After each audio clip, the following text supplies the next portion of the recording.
ఇక్కడేం చేస్తున్నావు? అది అమ్మ కోసం వెయిటింగ్. అవునా, రేపు సండే కదా, స్కూల్కి హాలిడే కదా, ప్రోగ్రామ్ ఏంటి? ఇంకా ఏం ఆలోచించలేదు. అవునా, అయితే రేపు నాతో పాటు చర్చ్కొస్తావా? చర్చా?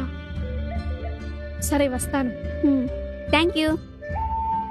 అవును, స్కూల్లో అందరికిచ్చి నీకు ఇవ్వడం మర్చిపోయాను. ఏంటి? తీసుకో. ఏంటిది? ఇది వెంకటేశ్వర స్వామి ప్రసాదం. వెంకటేశ్వర స్వామి ప్రసాదమా? నాకొద్దు. ఎందుకొద్దు? మేము దేవుడిని నమ్ముకున్నాం. ఇది కూడా దేవుడి ప్రసాదమే. అయినా వద్దు, ఆయన దేవుడు కాదు, సైతాన్. నేను నీ మీదున్న గౌరవంతో రేపు చర్చికి రావడానికి సిద్ధపడ్డాను.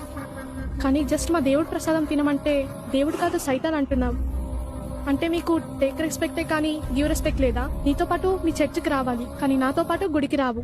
కనీసం మా ప్రసాదం కూడా తినవు. మా దేవుణ్ణి పూజించకపోయినా పర్వాలేదు, ఈ ప్రసాదం తినకపోయినా పర్వాలేదు, కనీసం నన్ను బట్టి మా దేవుణ్ణి గౌరవించవచ్చు కదా. దీనినే పరమత సహనం అంటారు. అది నీకు లేదు.